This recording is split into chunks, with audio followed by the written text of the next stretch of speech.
'cause you're my forever, you're my reality.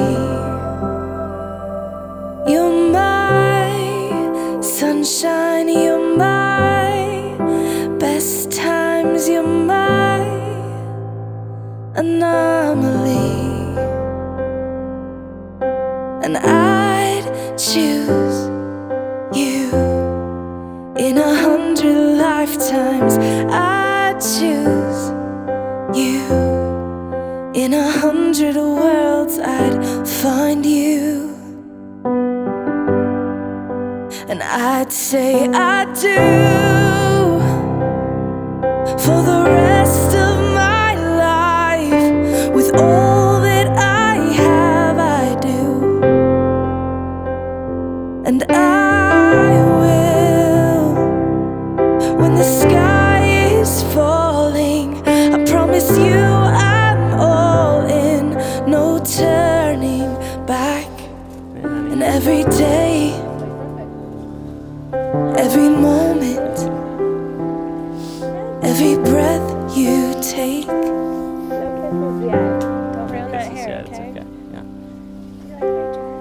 I choose you.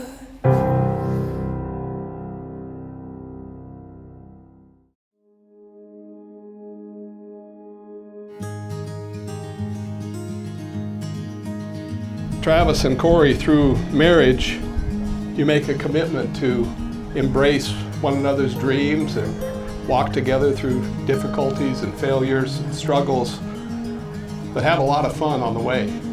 Travis and Cory, you'll accomplish these things through mutual understanding, through an openness with one another, no secrets. Struggles are okay, secrets aren't. The Apostle Paul writes to us in chapter 13 of his letter to the Corinthians.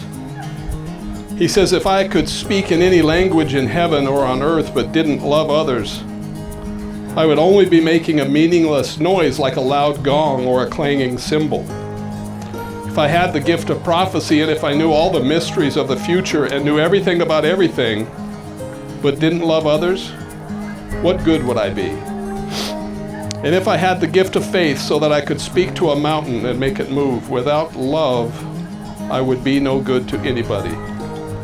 If I gave everything I have to the poor and even sacrificed my body, I could boast about it, but if I didn't love others, I would be of no value whatsoever. And then he goes on to give us a gauge for our love. That same passage goes on to say this: love is patient and kind. That means when you're being impatient or unkind, you're not being loving. He says love is not jealous or boastful or proud or rude.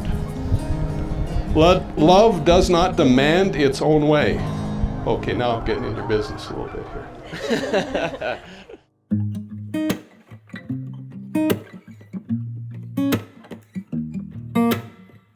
Travis and Cory, there will be lots of times in your marriage when you are deeply in love like you are today.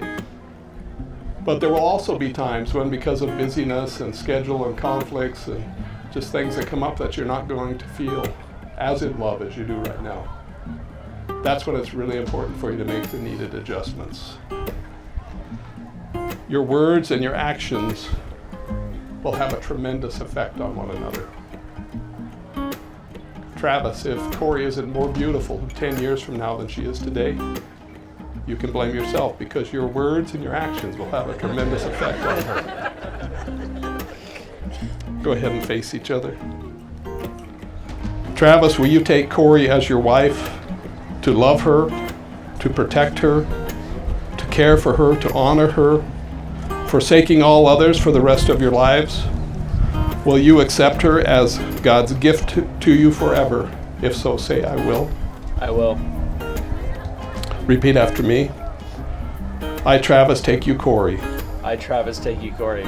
To be my wife. To be my wife. To have and to hold. To have and to hold. In sickness and in health. In sickness and in health. For richer, for poorer. For richer, for poorer. I promise you my love with great hope. I promise you my love with great hope. And Cory, will you take Travis to be your husband, to love him and honor him and care for him, forsaking all others for the rest of your lives? Will you accept him as God's gift to you forever? If so, say, I will. I will. Repeat after me if you would. I, Cory, take you, Travis, I, Cory, take you, Travis, to be my husband, to be my husband, to have and to hold, to have and to hold, in sickness and in health, sickness and in health, for richer or for poorer. for richer and for poorer. I promise you my love with great hope. I promise you my love with great hope. Because these two have pledged themselves each to the other and declared the same by the giving and receiving of rings, by the power vested in me, I pronounce that you are man and wife. You may kiss the bride. Cory loves, loves, loves kids. She has her degree in child development, and as soon as she got out of college, she went right into the field of working with kids. That's why I know Cory's gonna make an awesome mom. And I can just tell you that the way I've seen Travis with our granddaughter Eden, he is gonna make an awesome dad also. I think the thing that is significant here in this whole thing is how paramount family is to a successful marriage. And you can see here that you've now got the Dusablons, the Harpers, and the McGees 100% behind this. All I ever wanted was a sister, and I got one. And I got the best one. And my sister is kind. She's beautiful. She's so caring. She's the first one who will think of your birthday or get you a gift. She's so wonderful with our daughter Eden. She's the best aunt. And in the middle of our little sushi session, I'm holding Travis's phone. Can't remember why, but in comes a text message from someone labeled Crazy Girl. And the message reads, I miss you. And at the time, I had never heard of this crazy girl before in my life. But I realized she was quite special. We wrapped up dinner, went home. Travis cranked on his favorite tunes, and he began to dance like I've never seen him dance before in my entire life. So it turns out Crazy Girl was Cory Dusablon. Now Cory Harper, aww. And at that time, Cory was the one that had gotten away. Travis was very fond of her, and he missed her very much indeed as well. So when I know I read in that message, it was a very glorious moment for him. I actually was able to meet Cory when I went to Chico my freshman year. And it's the only thing I remember from being at Chico is Travis being with Cory. And of course, the few fellas that are here that are Travis's, groomsmen and best men. And First time I met Travis, I didn't like him. He was so nice. Mr. Dusablon this and Mrs. Dusablon that. I said, this kid's phony. But then I got to know Travis and I knew he wasn't phony at all. That was really Travis. And I've grown to love him. I couldn't think of a better person for my daughter. More importantly, I now get to call him son. So would everybody please raise their glasses and let's have a toast to Cory and Travis.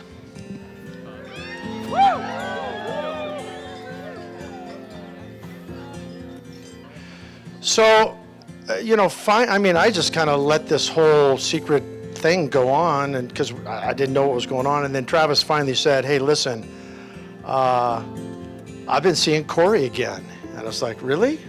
Well, that's awesome." So, at any rate, I think that I state the obvious. These two were meant for each other. I think they went down a really mature path to make this happen, and yeah, I'm pretty sure the kid thing is on deck. I would say that Cory is a natural. I know without a doubt that Travis will be an unbelievable father because he's been an unbelievable brother. and I think that their future path is going to be a blast. I've always been Team Travis, okay? Like, seriously. No, seriously, when they broke up, I'm like, dude, what happened to Travis? And for years I was like, Cory, just go back with Travis. I mean, what are you thinking? Like, where else are you gonna find another Travis? Because he is the absolute, and anyone that knows him knows this, he is the yin to her yang. I mean, he really is. But I'm just truly honored and super grateful to, you know, watch them grow over the years. And as you know, like, some of you don't know, but I've had, you know, my own battles, my own struggles, and Travis has, like, always been there for me as a brother, and he's been there to been there for me in more ways than I can count. And you know, that makes me feel confident and comfortable that he's going to be there for Cory in all those moments. It's cliche to say this, but she has brought out the best in Travis. He is a changed man, and he's the best version of himself since I've known the guy. It's that persistence that got them here, and they were persistent because I think deep down they both knew they were meant to be here one day. And now that they are here, I know that they are going to love each other and cherish this forever.